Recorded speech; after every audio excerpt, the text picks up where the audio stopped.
Hey, Tony Gaskins here. Now, ironically, I don't think anybody sent me the video about Michael B. Jordan and Lori Harvey. So now I'm not one of those people that just be lying. When people's like, yeah, all of y'all been asking me about this. You know, a lot of people be like, oh, everybody's been asking me about this. Nobody has asked me about this to my knowledge, but I'm just chiming in on it because I feel like it. But I want you to take note. I want you to take note. I want you to take note of what I've been trying to tell you about how hard it is to make relationships work in this day and age. Then here you got this young couple and seemingly have everything going for themselves.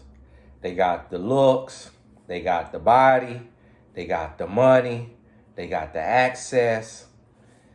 You would assume, like, man, at this level of money, which we don't really know the level of money, at this level of money, you can just every month take 3 nights in Turks and Caicos. Like, you could stay high off of events and activities and traveling with each other. Like, that's what you would tell yourself, but it's not that easy. It's not that easy. Look at Jada Pinkett and Will Smith. Look at all these couples, that have called it quits. So that's why I try to tell y'all singles, make sure you get your stuff in order.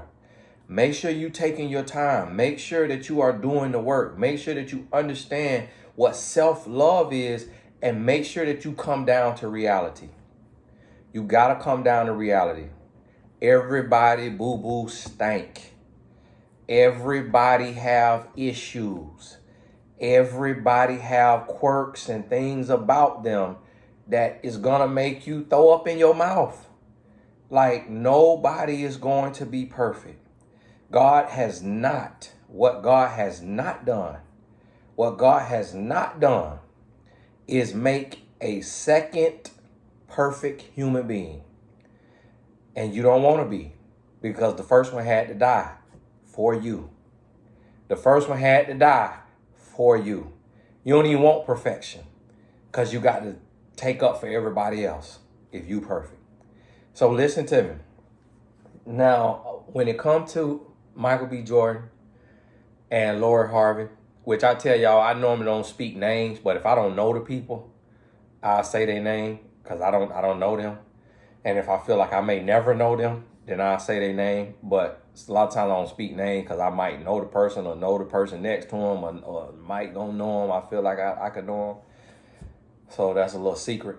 But I have been coaching celebrities since 2010, working with celebrities. And when I say celebrity, I mean people on TV, people with millions of supporters since 2010. So it's been 12 years. One thing that I can tell you, and for me it happened because my Twitter went viral, and I had, that I'm an author and a speaker, and I had the picture of me and Oprah from when I went on Oprah in 2009. So in 2010, a bunch of celebrities started following me, and they started reaching out in DMs and then setting up coaching. And the way that would work is I would coach some on the phone. I would coach some in person. I would coach some on Skype and things like that. And so the major celebrities, they make you sign a non-disclosure agreement so that you can't say nothing, never say their name or anything. And so that has happened on more than one occasion. But then on the other ones, they just kind of chill. It's just like, just expect confidentiality. But one thing that I learned when I went into that space of celebrity mentorship, I learned that 90% of what we read online, 90% of what we read, the facts are not accurate.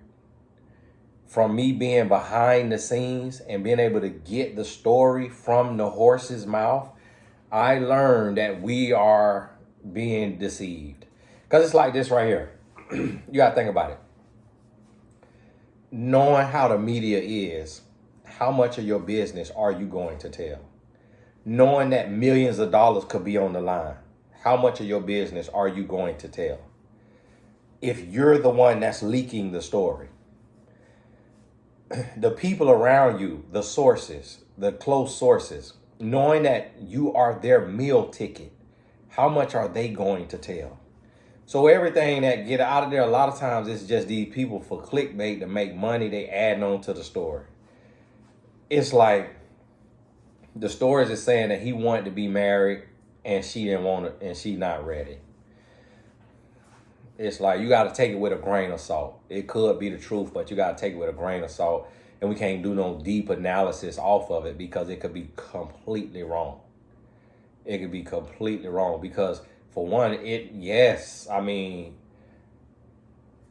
maybe he wanted to get married. Maybe he ready. Maybe he need, that in his life. Maybe he feel like it's time. But it's like when you really think about it, and the man done went all this time without being married, how all of a sudden he was so ready within 2 years. That could be the case now. And yes, he should be. But at that level, that celebrity level, they take a little more time because you got money involved. You got whole brands involved. And she building herself, building her brand. And you just never know what it could have been. Also, in Hollywood, you never know what is a publicity stunt either. So while this seems very real, we also don't know if this is for publicity. And so you can't put that past anybody, not to say that I believe they would do something like that. But the lesson that we need to take from this is that relationships are not easy. And that the person that you waiting on, that you think look perfect and gonna be perfect for you, does not necessarily mean it's going to equate to a happy and healthy relationship. And a lot of people fail to realize that that's not always the case. And it's so many men that are single because they're waiting on this perfect woman. And there's so many women that are single because they're waiting on this perfect man. And me, when I hear the stipulations that single men and women have today, it almost make me throw up in my mouth. Because I'm like, listen, that ain't how it works, It's just not how it works. Because it takes so much more than that superficial stuff. And everybody is teaching that, marriage is a business deal. You're going to need more than business. You're going to need more than doing business. Listen to what I'm telling you. You're going to need more than doing business. And a lot of people don't like to hear this because they, when I'm honest with people, they can't receive it because they see me and my wife now. And it's like, now I still barely can dress. Now my clothes still be too big. But when I met my wife, I had on oversized Dickie shorts. Not everybody wore that.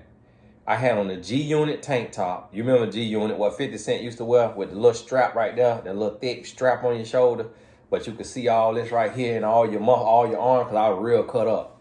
Then I had on the cowboy belt with the belt buckle, with the big belt buckle with a T on it. It was silver. Then I had on some Reebok Classics. That was so I used to wear the brown, this color, the brown Dickie shorts with the black G-Unit tank top, with the cowboy belt with the belt buckle, with the high top Reebok Classics that was peanut butter and bubble gum. It was brown with a lighter brown bottom. Used to wear that there. Looking mess. You hear me? Then I wear a size 9.5 shoe. 9.5 shoe. The reason why is because I was caught up into the size of the shoe mean the size of your thing. Knowing that wasn't the truth, but just so into the ladies, knowing that women was reading that. Now, women who done slept, with a few men, then they know that a lot of the stuff is myth and that shoe size and hand size don't matter. People know that. They did a study. They actually did a study of 2,000 Anglings You know who had the biggest one? A 5'7" man had him a 10-incher. And so that just for those of y'all who virgins and those of y'all who out there and you listen to this stuff on TV and you looking at the man hand and you looking at the man feet. And do you know they have guys that's 7 foot tall and got them a 6-incher? So listen to me. I was wearing a size 11 shoe. I wear a 9.5. That shoe was flopping all over the place. And my wife chose me. My wife 5'8". I'm 5'10". I really might be 5'9.5" since I done hurt my back. I'm 5'10". When my wife put on heels, she an inch taller than me. And my wife chose me. You see what I'm saying? I was a criminology major. I had a car. I had my own cell phone. I had an apartment. But I wasn't she was a biomedical science major. Our trajectory was totally different, but she chose me. So I say that to say, like, stuff ain't gonna be perfect. It's not gonna be perfect. And it was things, preferences that I had that my wife did not meet. It was preferences I had that she didn't measure up to, and I chose her. And the reason why, because it was deeper. It was about the spiritual connection. It was about the conversation. It was about that chemistry on our personalities at that time. And it was some trauma that played into it. It was some heartbreak that played into it. So it was some bad stuff that played into it. But I want you to understand that these relationships is not easy. And everybody who done had one and lost one can attest to this. So what we have to stop doing is idolizing people relationships. Don't idolize my relationship. Don't idolize nobody's relationship. Do me a favor, go on Instagram and follow my wife on Instagram, Cherie Gaskin, and look at her reel today. She posted some of my text messages. We got a running joke. She ain't post that in there though, because she said you too close. She talking about I'm too close to I'll say that. One day it'll come out.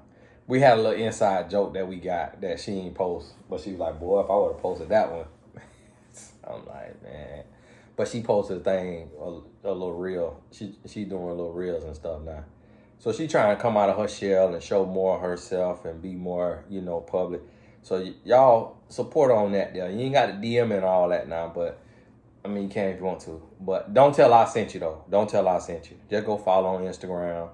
Watch her reel, the one she just posted with my text messages. And if you look closely on there, you can see pictures of her behind it. It's her outfit pictures. She send me outfit pictures all the time from the mirror, whatever outfit she got on, and before she posted to social media. But now I say that to say, that was a little side note. Don't idolize my relationship. Everybody was idolizing Michael B. Jordan and Lori Harvey because they look like this picture perfect couple. And see, that's the thing, is that a lot of times what look like it go does not go. It does not go. Opposites attract. When a couple looks like they stepped out of a magazine, like in the beginning, from the time they get together, it's rarely a good fit. And that's another video. It's a real deep video of why it's not a good fit. And me and my wife was similar to that. Like, we was on the same level looks wise. And now, of course, now she done passed me because she like wine and I'm like soda. You leave soda, soda finna get flat. Wine, it get better with time. So just the way God designed it for us. But when we started, we was looks compatible. And it changed over time.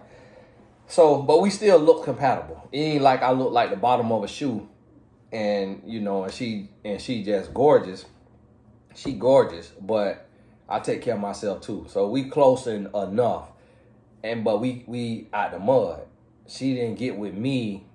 If she got with me now, people say, "Oh, she with him for whatever, for ulterior motives," because he, trying to do something with himself. But when we got together, it had to be completely pure. I ain't have nothing to offer her monetarily.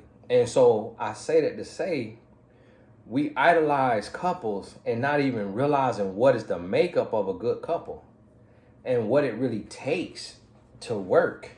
Because when somebody used to being praised and they used to being the prize, and then when a prize get with a prize, a lot of times it's some headbutting that got to go on, and you got to learn how to treat each other like the prize instead of just being treated like the prize. Some couples never get through that. And then there's quirks in people where control is a big one. Control and insecurity and jealousy and competition. These are all very real emotions that people develop from their childhood, from their upbringing, from their lack, their trauma. And we bring that into a relationship, and it's not good. It is not good. And so we have to think about that. You got to think about that. So every couple I see, I always think about the trials. When I saw Devon Franklin and Megan Good and everybody was praising it, I went through my head, and I'm going to tell you what I said. I said, okay, they're going to have to beat this test. They're going to have to pass this test. They're going to have to pass this test. They're going to have to pass this test. They're going to have to pass this test. And ooh-wee, this test right here going to be hard. And ooh-wee, this test at 5 years. Ooh-wee, and this test at 8 years. That's what I did in my head. And I thought about it, and I said, okay, with all the tests I see that they're going to have to pass, and when you throw in fame, you throw in money, you throw in public opinion, you throw in public persona, you throw in the fact that you live in Hollywood, you throw in the fact that you kind of could work together, she kind of could need you, she kind of could be with you to get on, to be put on, for her name to be spoken rooms that her name was not being spoken in. When you throw in possible ulterior motive, when you throw in religion, one religious, one not too religious, when I did my risk assessment, I said, it ain't gonna last. I hate to say it, but that's what I said. And it didn't last. Because when you know, when you could look and see and you could tell, when you understand the depths of relationships. Like me and my wife have been on the verge several times. Like we could be on the verge right now and you wouldn't even know it, because social media don't tell you the story. And that's what a lot of people don't realize. Social media don't tell you your story. I guarantee you right now, social media not telling my story. Social media don't tell you nothing. But we put relationship goals and we compare our behind the scenes to our highlight reel, to other people's highlight reel. We compare our behind the scenes to other people's highlight reel. And I'm telling you, social media lying. I'm telling you, from my relationship on down, every single relationship. And when I say that, I don't mean we at the highest, but I mean 15 years and I'm a relationship coach in the public eye. So from that level of exposure and time to the relationship that the man working corporate, he behind the scenes and they've been together 5 years. Every relationship gonna be tried. Every relationship gonna be tried. Now, what I learned in my relationship, if I fix me, I ain't got to worry about nothing. It's just because the way my wife's personality is, she is a people pleaser, meaning that she doesn't like confrontation. And so I'm the one that like confrontation, that start stuff and that want to start arguments and that want to nitpick and want to be all that. I'm the petty one. So what I learned in my relationship, if I fix me, I ain't gonna have no problems. And so that's what I have to do. That's the work that I have to do. Fix me. And sometimes in a relationship, neither person comes to that conclusion. The person who need to really be doing the most work doesn't come to the conclusion of, I need to be doing the most work. I need to be working. And both parties feel like neither one of them are the problem. And so because of that, it put them in that space. And they keep butting heads. Now, I would really like to know the real reason with the Michael B. Jordan and Lori Harvey. They seem above a publicity stunt, so I'm not really believing that in my heart. For me, if I had to guesstimate, and it's just guessing, and this is the sucky part about being in the public eye, and I feel so bad for them because people got to guesstimate. But the fact that people say she deleted him from her Instagram, like all the pictures, that to me doesn't say he wanted marriage and she wasn't ready for marriage. Like that, it doesn't say that to me. Deleting somebody completely, that is anger. Like, I done made my wife real mad, and she never deleted me from her Instagram. And so that to me represents anger. It could also just say, hey, yes, this is my confirmation. It's a fresh start. A year and a half in, a man of his access, I don't put it past another woman being in the mix, on the text message, on the phone, getting touched. Could be a little ex that got some pole put on her. A little woman off the set, off the movie set, got a little pole put on her. I don't put that past it, so that's in my top 3 reasons. And then another reason would be just red flags, like the control. You know, sometimes a man see a woman blossoming and she like a butterfly, and we want to clip her wings. We want to sit her down. We want to ask her, hey, come out the spotlight a little bit. I got you. I'll take care of you. You ain't got to be doing all this posting. You ain't got to be doing all these videos. You ain't got to be doing all this. That's very common with men. And it's very common with celebrity women. We don't see that with Sierra and Russell Wilson. Sierra is poppington.com right now. She posting the most, and she posts. Now, I have to give it to Russell, but that's also a benefit of being with a fantasy woman. I've never fantasized about Sierra because she's, for me personally, a little too slim. But that's not my, cup of tea. I like a little more thigh, a little more booty. And, that's where my wife at right now. I'm not all crazy about the muscle definition and all of that. I don't mind a little cellulite. I'm country. I'm from the South. Ham hocks, cornbread. Hey, little cellulite. All these muscles. Listen. I go look at a bodybuilder for that. All these muscles, all that. Ain't nothing wrong with it. I'm glad you're healthy. But, so I've never fantasized over Sierra. But when I look at Russell, I could tell he's that type of guy. Because I could tell that he was not that guy. A lot of women don't understand that. A lot of women talking about, because people can't see people for who they are now. And then they'll say, oh, well, he always been this, he always been that. Listen, if he always was that, then his first wife would have never been his first wife.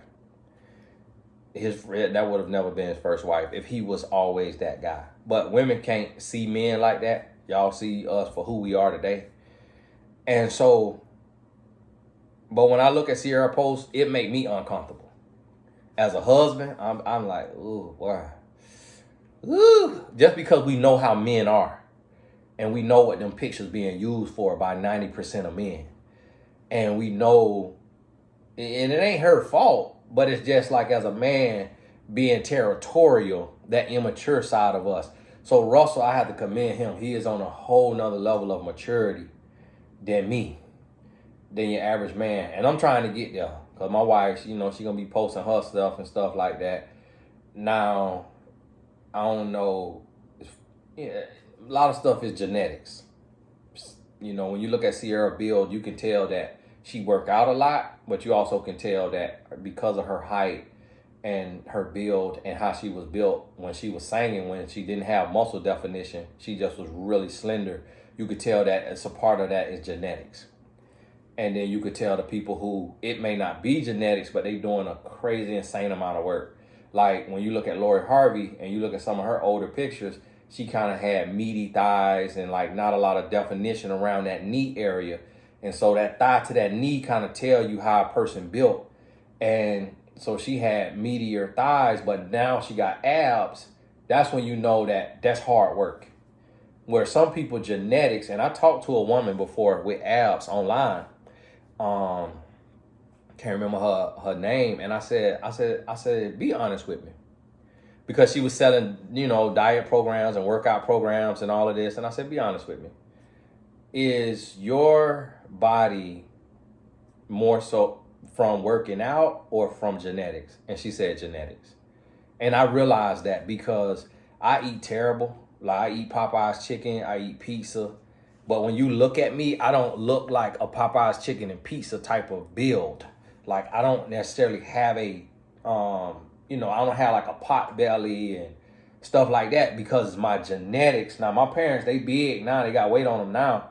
But it took them a long time to get like that and just eating absolutely horrible with zero working out. If they even worked out, walked 30 minutes a day, they wouldn't have gained that weight like that. But I had an 8-pack my whole life without working out. And a lot of times we don't realize that. Some people, and so we looking at these people but now when you look at like a Russell Wilson, he's not, even with his shirt off, when the picture with his shirt off, it's not ripped to shreds like you see some of these boxers and like you see other NFL players. That's because his genetics is different. He more rounded off. He looked less athletic than like a DK Metcalf and like these other, Tyreek Hill and even like Lamar Jackson, the quarterback for the Ravens, or like Michael Vick. Russell Wilson not built like they are. Their genetics different. Again, he don't run like they run. Their genetics different. So what happened is when you have this genetic pool and you have this person who has superior genetics, like a Sierra, and then you have somebody else who their genetics are not as superior, when that relationship come together, it's actually more balanced because the one person they're more humble because they're not the male version of the female. So they can kind of put the other person on a pedestal and praise them and let them glow, let them shine.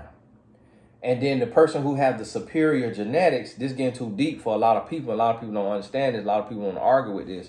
But I've been studying this for decades now. And I see how this works. But the other person is, and I wish I could share everything with y'all on my studies, everything I know and how I understand this. The person who had a superior genetics, they don't grow to appreciate this other person until they've been hurt. So now when you look at Future has superior genetics as a male because of his height. I believe he over 6 foot. Whereas Russell Wilson like 5'9", 5'11". And Future look like he's 6'4". I don't know how tall he is. And he got a slender build. And then he got the bad boy vibe. He got the locks. He braid them up. He talk about the drugs. He talk about the street life. He talk about that there. So now you got the bad boy image. You got the height. So now you could take this woman who is now being praised, but this woman was in the grasp.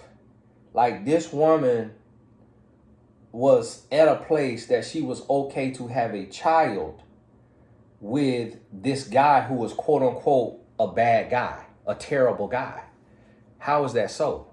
Like how is someone who is on Russell Wilson level, morally, ethically, spiritually, mentally, was also on the level of someone like Future? And so when you look at these relationship dynamics, you start to understand the spiritual side and the allure of how we're drawn in based on us seeking approval. And so what you always have to do is you got to rewind the clock. So it's like this. If you take someone who is like Sierra, and I'm not speaking of specifically these people, but I'm bringing it back to real life, regular everyday life. So when you look at the person, the woman who is like Sierra today, think about your coworkers, think about your family members.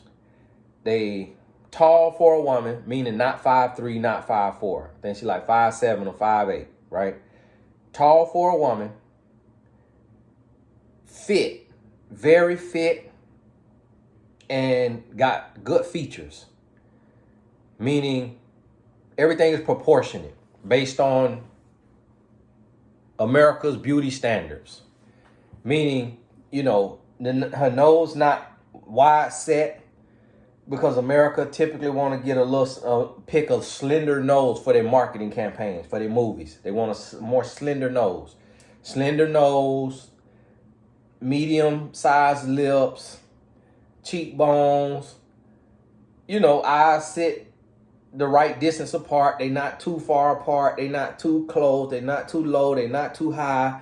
So when you think about all this, y'all got to forgive my working out. I ain't got my ring on now. Y'all forgive me. And so when you think about this, that would appear as an adult genetically superior. But when you rewind to 8th grade, girls hit their puberty, their growth spurt before boys. So now picture this girl who is 5'6" and the boys are 5 feet.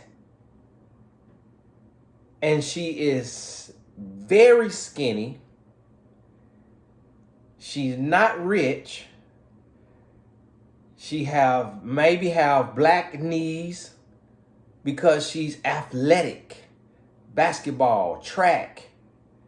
So now this girl is not being picked in 6th grade, 7th grade, 8th grade, 9th grade, 10th grade by the star quarterback who is built like Future. But when they become adults, now this woman has grown into herself. Her legs done filled out a little bit, butt done filled out a little bit, breast done filled out a little bit. The men have grown, so their height have caught up. And she's grown into her nose, she's grown into her lips, she's grown into her chin, her forehead. Because she was tall, she was long and skinny, she's grown into it. So now Victoria's Secret picks models, and their models are built like her. Whereas the girl in middle school who was 5'3", she was 4'10". The guy was 5 foot to 5'2". The girl that was 5'6", she was seen as she was treated like an ogre. She wasn't treated nicely. But now, as adults, the tables turn. That woman that's 5'3" did not grow anymore. But then metabolism slowed down, weight caught up. So now her body filled out differently. So now this guy who built like Future, the girl he was attracted to in grade school, in middle school and high school, her body done filled out different. She's not model-esque anymore in his eyes. Now, if that's you, God bless you. Everything going good with you. I ain't talking about you. This is the scenario, okay? Don't take this here personal. But you got to really think about this. Okay? And so that is why the woman who looked like Lori Harvey now, that woman has never wanted me because I've always been under 6 foot tall. My wife showed me a reel. It was like, do you think your husband out cheating? And then the next thing, like, no, because he's under 6 foot tall. And I was like, Oh, but that is how women see it. That if a man over 6 foot is more attractive because he represents security, he represents more masculine, and us under 6 foot, we more cute, like that. So guess what? What would make me on the level of a Lori Harvey? Money. But if the woman has her own money. So now when you look at Michael B. Jordan, I don't know how tall he is. He do not look like he's tall as Future. So now, if this woman was, because now even when you look at somebody, a woman who is like Lori Harvey, and there's a lot of women who understand this. And I went to school with some girls like this. Look at Lori Harvey lips. They are full lips. They're not paper cuts. They are full lips. Imagine that size lip on a 7th grader. That is not the look. That the boys is talking about her.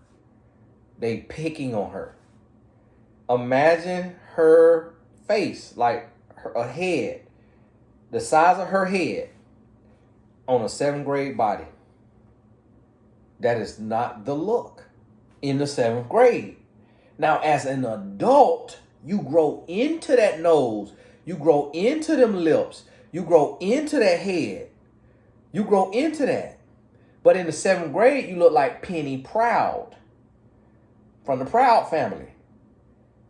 That's cute for a cartoon, but not in real life.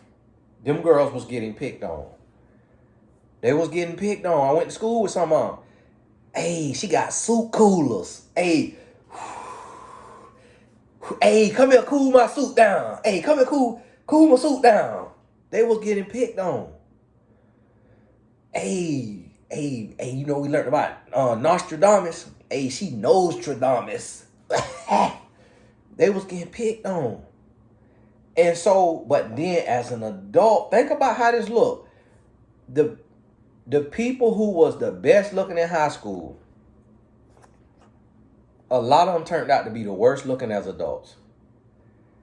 And the people who was, average or whatever, like stayed on that level or started to look better. Think about that guy who was 6'4" when everybody else was 5'8". He was getting picked on back then. Like now it's cool because we understand the NBA. We understand going straight to the league. These girls, they understand. Now they want that height. In middle school, they want height.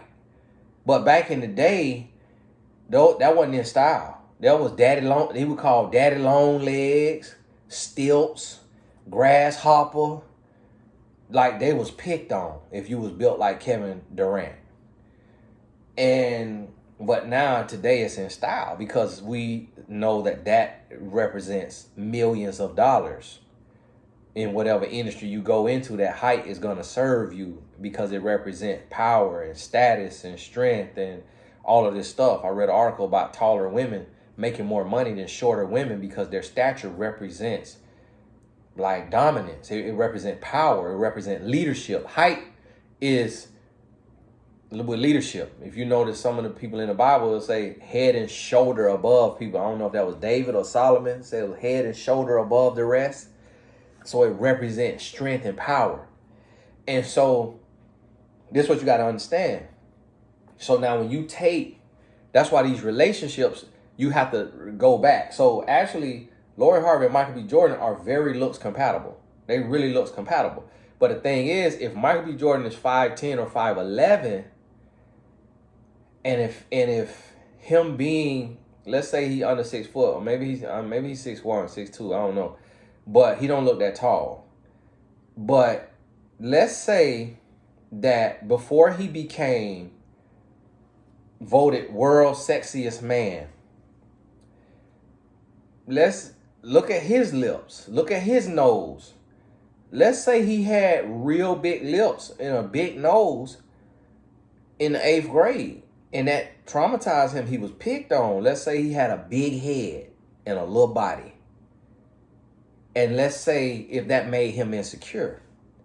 So that when he grew into himself and now he got these muscles and his body is proportionate,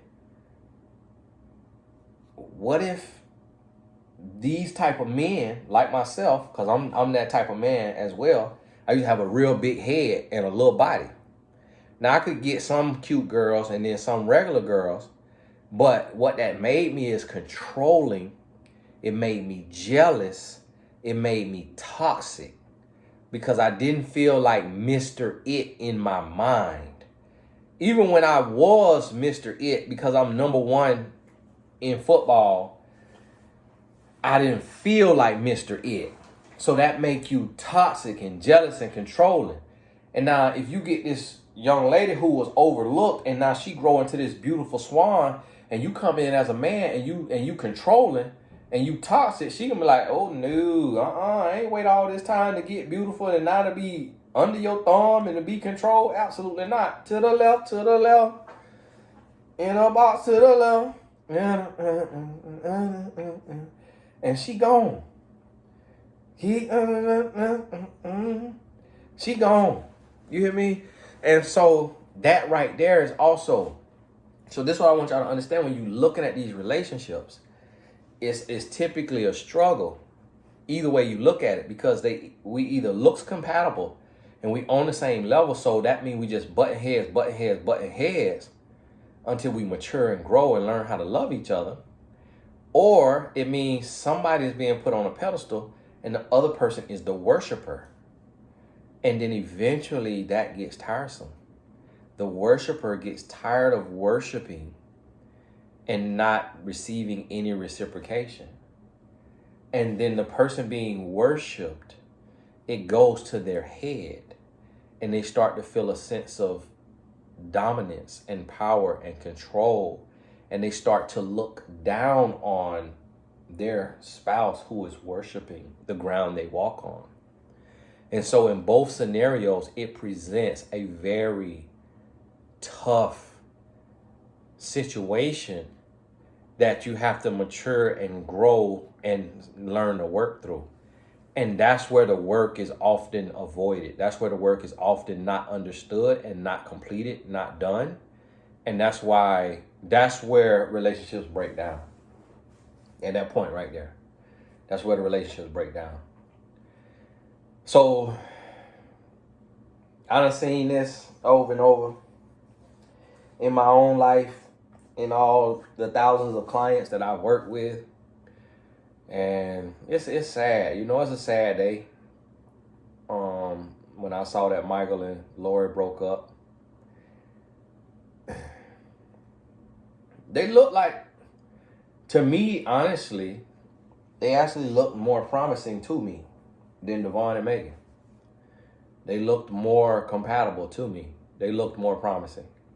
But it could be just the age, with Lori being 25 and him being 35.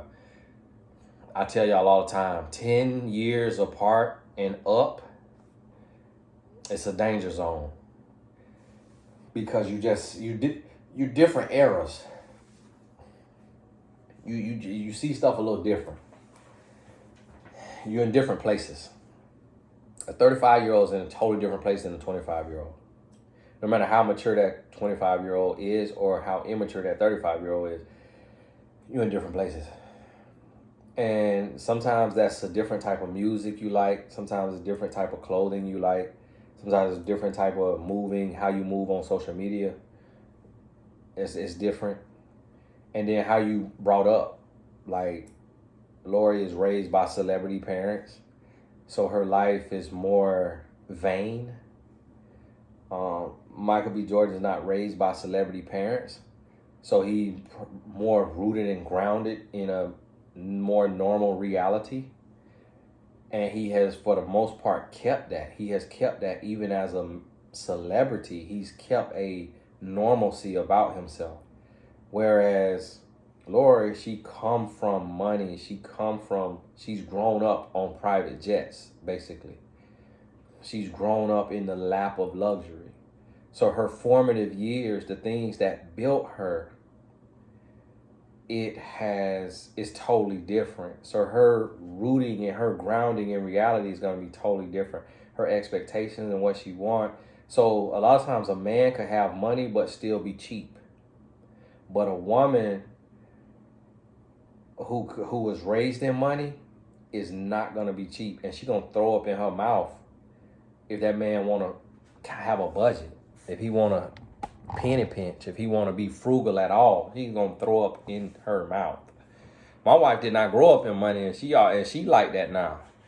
She like that now. It got to be nice. You hear me?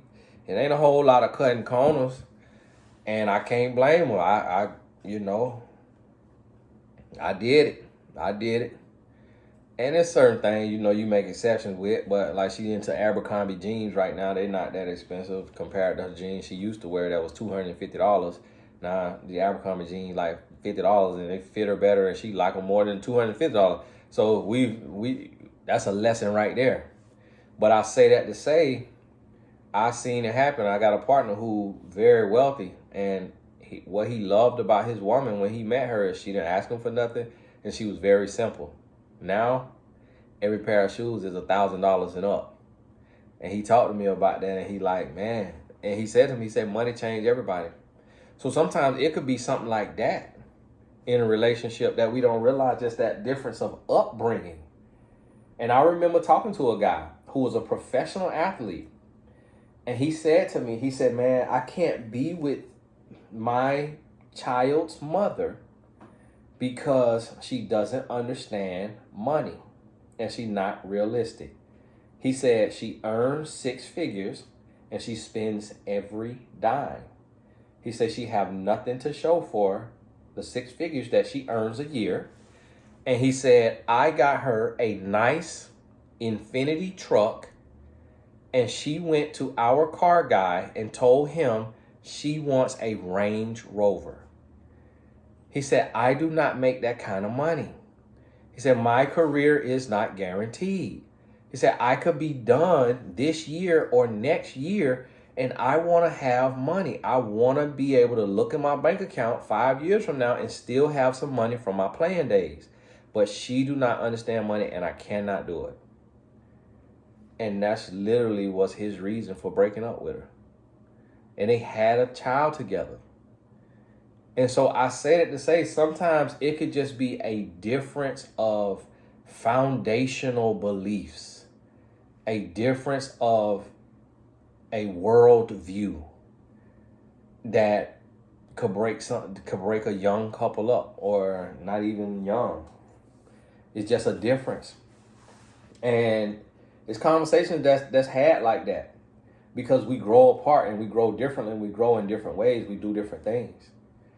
And so it's tough conversations that have to be had. And I done had them conversations with my wife. We done had them conversations together like, listen, like this, what page are we on? Is this the page we on? Are we on the same page? Is this the page? So like, if you're going to be on that page and I'm going to be on this page, then it's not going to work. That's where the work has to be done, and that's often where the work is not done. That's often where the compromise is not made. So, hey, this Tony Gaskins. Y'all forgive me. This was going to be a 10-minute video, but when you're touching on something a little heavy and then you describe some stuff that a lot of people don't disagree with just because, it's the celebrity themselves watching the video from their fake account, or it's their mama watching it, brother, sister, cousin. Like, the world is like, my wife showed me a post on Instagram yesterday. My wife I feel like she have over 50,000 followers on Instagram.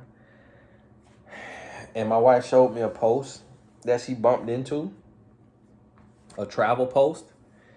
And the lady who posted it had 52 followers. Instagram had put on my wife's algorithm, on her Discover page, a woman who has 52 followers. And my wife got over 50,000. I say that to say the world is small. So a lot of time when y'all reading these comments, and I'm talking about celebrities, you reading the comment from the celebrity. You reading the comment from their mother, from their sister, their brother, their cousin.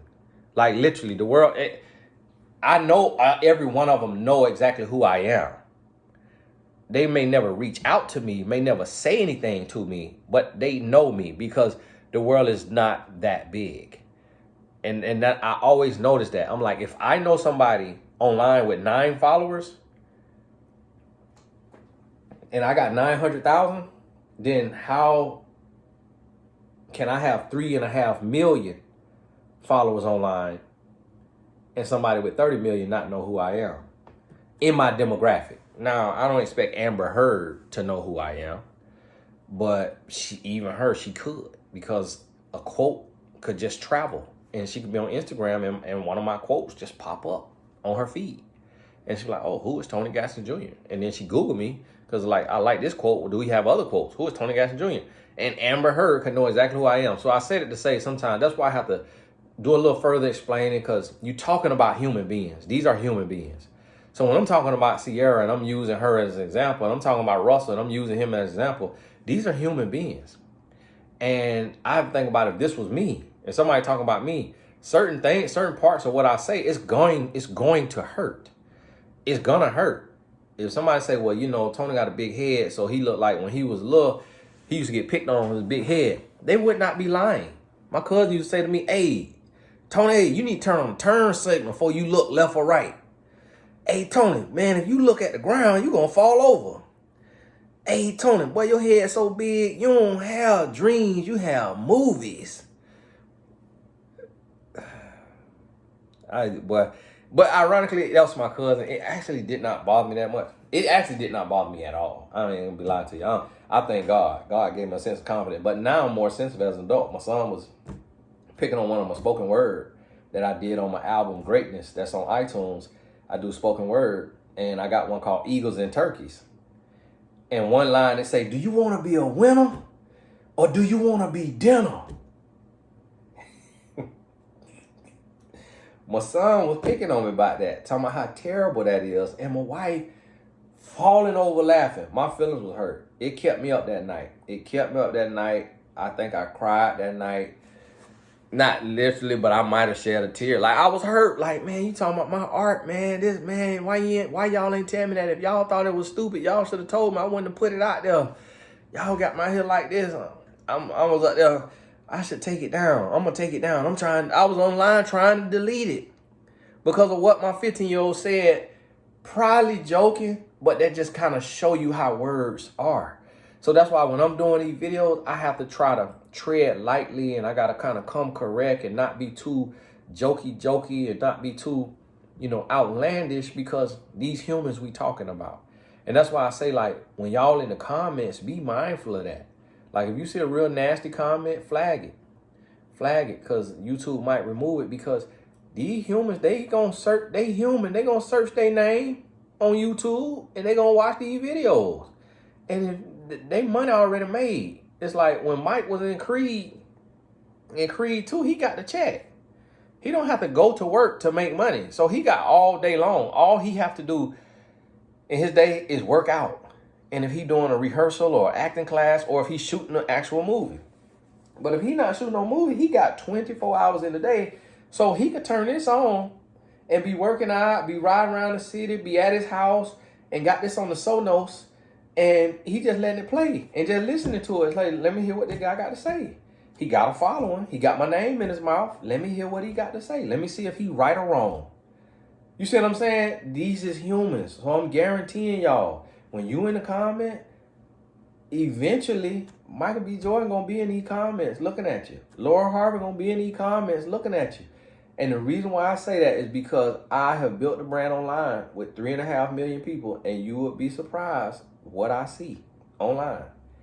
I guarantee you, I see people on Instagram that I see coaches and speakers and authors, and I guarantee you, I could bet you $1 million that some of the people I see online do not know I see them, because they may have 11 followers. And I guarantee you, because of how people are so self-defeating, they will tell themselves there's no way in the world Tony Gaskins, who has over 900,000 1, 2, 3, 4, 5, 6, 7, 8, 9, 10, 11, 12, 13. It take you forever to count to 1,000. So this is how they thinking. Somebody who has over 900,000 followers on Instagram, there's no way he knows who I am. Now, of course, I don't know everybody with 11 followers. But the one that I do know, that I can't reach out to. I can't reach out to them just because they in the climb. Now, sometimes I do. It's somebody that ain't got no following, and I'll say something and God laid on my heart. Y'all seen it when I did it with the debt demolition. When I bumped into her, she had 200 subscribers. Look where she at now. And I spoke into her life. I shouted her out. And because the Lord put it on my heart. I guarantee you, not every other speaker that she done mentioned or did a series on or talked about, and she hadn't even done no series on me. She hadn't even used none of my quotes. She hadn't even done none of that. But the Lord told me to do that. So I say that to say, do you think that woman at 200 subscribers saw that coming? Absolutely not. But that's how life is. So that's why I tell y'all, when we doing these here videos and I'm speaking on these celebrities, you got to remember these are humans. And I'm talking about that with that in mind. And I'm doing the video as if Russell gonna come watch this video, Sierra gonna come watch this video, Michael gonna come watch this video, Laura gonna come watch this video. I do the video as if they coming to watch the video, and I'm still gonna be real now, but I ain't gonna do it nastily. Because they may learn something about themselves, and they may also come in and say, oh, okay, this on the outside looking in, you know what, it's a little validity to that. Like I did grow into myself. Like my life did change. The way people see me, the way people treat me did change. The way I see myself, the way I treat myself did change, or it didn't change. Like it also will cause some self-reflection, some introspection. And from that, we just learn more about ourselves and how the world around us sees us. Good, bad, and ugly. So, hey, this Tony Gaskins. Hey, remember the coupon code on TonyGaskinsAcademy.com is positivity. Positivity. It gives you 30% off your next course. Please be sure to hit account summary. When you hit buy now, that next page come up. Look for account or order summary. When you click that, it's a down arrow. When you click that, it'll say have a coupon code. You click that. Then you type in positivity. Then you click apply. Then you see the price change. Somebody bought a $1,000 course, did not do the coupon code right, wrote in saying that they were overcharged. No, you were not overcharged. You did not put in the coupon code. It's software. If you put in the coupon code and you hit apply, it's going to change the price. If you don't see the price change, do not hit buy. And then write in yelling at us like our site is a scam and our site don't work. No, it works to perfection if you do your part. So make sure you put the code in. And listen, when y'all do this, I'm sensitive about my stuff. I told y'all how I was up that night when my son was talking about my song. So don't y'all write in acting like I scam y'all or my site broke or something. Like write in and just say, hey, I forgot to put in the code. I did not put in the code right. That's going to go over much better with me than writing in accusatory. Don't write in, I was overcharged. No, you was not. You did not do the code right. Or you forgot the code. Just write in and say, I forgot the code. I did not put the code in right. Or I put the code in and it did not change the price. Is the code still active? And then I'm going to go and check and see, is the code still active? But if you go and you type in the code and you hit apply and it's going to say invalid code, don't buy the course. Write in, say, hey, the code says invalid. When I see your email, I'm going to log in, change the date on the code, email you back. Okay, the code is working again. Let's just like that. Let's help each other now. This small business, this black business, this minority owned business, like help me, help you. Don't work against me now. Come on now. Because when I got to send that refund, it says to the payment processor, I'm selling fraudulent or defective products, that I'm not selling what I say I'm selling. So that hurt my business when you got to do a refund, because it says the customer did not receive what they paid for. So y'all have to think about that. And what I tell people sometimes too, and this is the way I am, but this is because I have an abundant mindset now. If I go on a site and I see a coupon code, and then when it's time to check out, I don't enter the coupon code, I don't email into support. I chalk that up as a loss of me rushing, me not paying attention to detail, and I say, this is the price that I'm paying for not taking my time, for not being attentive to detail. See, I'm hard on myself, and that's why I'm successful. Because I don't look for excuses. I don't want nothing for nobody. I don't want no handout. I don't want nobody to pay a price for my mistakes. And that's what helped me become successful. I accept 100% responsibility for my mistakes, for my actions, for my choices. That's a secret I just gave you. That is a secret I just gave you right there. That's going to change your life. And you think it's to benefit me? It's not going to benefit me, because my refund rate is like 0.001%. Like, it's literally 1% or less, because I don't sell faulty products. I sell what I say I'm selling. So nobody write in to say, hey, this is not what I thought I was going to be, because I don't sell like that. I undersell and over deliver. I don't oversell and then under deliver.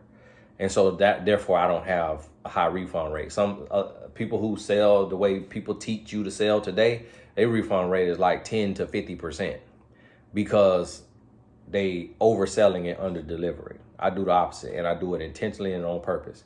But that is something that, and I also, abundant thinking, I say to myself, if I got enough money to hit buy and forget to put the coupon code in, I'm blessed. Let me count my blessings that I'm so blessed I forgot to save money. That's an abundant mindset. Because if I really, really need that money, I'm slow crawling through that checkout. If I really need that money, I'm crawling so slow. I'm reading every syllable. I'm reading every word. Okay, I'm clicking on everything. I'm looking for the coupon button. What a coupon button? If I really need that money. But see, it's abundant mindset. So that's what I'm trying to tell you. I'm giving y'all little gems now. Everybody ain't gonna get to an hour and 2 minutes. This gonna shut down a lot of people from watching this video. Everybody gonna get here. But I just gave you $1 million gem. I just made you $1 million now, right there. What I just told you. Them last couple things I just told you just made you $1 million now. You just waiting to cash the check. Listen to what I'm telling you now. Listen to what I'm telling you now. It's coming from one. I ain't just talking to be talking. I'm telling you. I went from $20,000 a year, making $20,000 a year, to making millions a year. I'm telling you, the shift that I had to make here in order for my bank account to look different. Listen to me now. And I'm still growing now. I still got to make another shift. I'm finna make another shift. I just spend too much money on my wife. That's my problem. I'm just, every day I'm shopping for her online, and every day I'm looking to book a vacation for us. That's my problem. Once I stop doing that, well, I'm going to be right here like Elon Musk. Hey, God bless y'all. We'll talk soon.